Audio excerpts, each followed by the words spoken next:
Oh, hey, you're here. It's good to finally see you. Let me put my comic away so I can talk to you. I have something to say. Well, I just wanted to say thank you so much for over 800 subscribers. I appreciate it. Like, it's actually crazy. Being such a sweetheart and subscribing. Here's a cap for you. Go get yourself something nice. Don't spend it all on one place. I made this. Anyways. It's a Q&A video, like my last one, but it has to do with my characters. Such as these guys. It was like really cringy, but it's whatever, man. Anyways, time for the Q&A. Smith asks, how would Tonza and my OC react if they met each other? Well, I've answered this before in the comments, but yeah.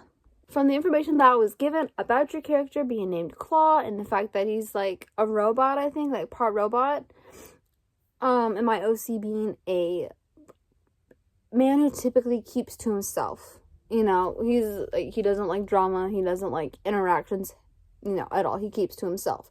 So, honestly, if QaA is chill, Tonza will be chill. So be a good boy and be nice to him. That was weird, I'm sorry. Not only is this a Q&A, sorry, I'm random or off tangent, whatever. This is also a lore reveal or trying to help people understand my characters better, you know, with lore or whatever. Anyways, Mom and Dad is still in charge of my channel until I'm 18, so I have to make it, you know, pretty much PG-13, maybe PG. But, yeah. The lore written down for Marsha. If it gets, like, weird, I'm going to change some wording to it. Okay. Born to Edith Myers and Jackson Myers, Tonza's grandparents, in 2044, she grew up in Newport, Rhode Island. Rhode Island's where the lore takes place. She always struggled in school. When she went to high school at age 13, middle school, I messed up on that, middle school. She met John Callett, who was 18 at the time and a senior in high school. She pined for him and asked him out to homecoming. John, who was a closeted gay man, said yes to get his parents off his back. That night, they did the hanky-panky. I want to say something before, you know, I get called, like, a pedo or say that's a case, that's weird. Let me just say something. Fallout in itself takes place in 2077 or right before the bombs, but, you know, like, in the future, but, like, they're, like, stuck, like, in the past, like, the way they dress, the way they act, traditional lifestyles, all of that. It's, like, so it's, like, seen as normal, I guess, if that, like, makes sense.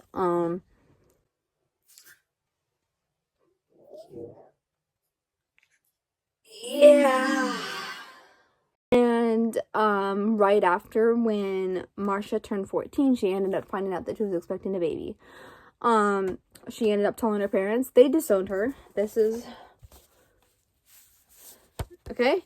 That's Edith and Jackson, okay? Those are her parents. They were super religious, and, like, that's not okay. And they disowned her. Same thing with John's parents. These are John's parents. Josiah and Mary, okay? That's John. That's, like, yeah. They ended up moving in together, you know, got married before Tonza was born. Yeah. W.M, I think, asked if, Tonza could smell a fart if somebody, you know, did that because he doesn't have a nose. Wrong. I mean, you're not wrong. He doesn't have a nose, or, like the skin and cartilage for his nose. But let me say something, okay? Like, where you smell from, it does not come from, like, this part of your nose, or, like, the cartilage itself. It comes from, like, inside, okay? I just realized that. I'm not flipping you off. But, like, it comes from, like, the inside of your nose, right? Like, the inside of your nose. So, like, I mean, I guess. Sure, I guess. Basically, he kind of looks like this. You know, he doesn't have a nose, except for the fact, you know, he's still, like, he doesn't, like, have, like, necessarily lips. They just got, like, fine. I don't know. It's hard to explain, because, like, he's a ghoul, right? Like, these are what ghouls look like. So, like, yes, they can smell. And there was this one scene in Fallout 4, okay? I'm gonna go on a whole tangent, where this guy, John Hancock, was, like, explaining, like, have you ever, like, smelled wet ghoul? It's, like, he explained that it, like, wasn't good. Here, I'll play the clip. So, like, yeah, I'm pretty sure they can smell. Like, actually. Off topic, but I drew this shoe. I think it looks really good, actually. I'm really proud of this shoe. But yeah. No, this is not my usual, like, recording place. I usually am filming, actually, literally right over there on top of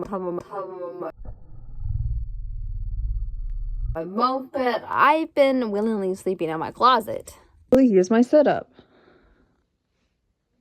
I realized that, like, my mattress could fit in my closet, so, like, I put it in my closet, and it fits. And I've been sleeping in here since, and oh my god, I get the best sleep of my freaking life. I actually recommend this. Like, I can't. It's so good. I say, I love this fan art.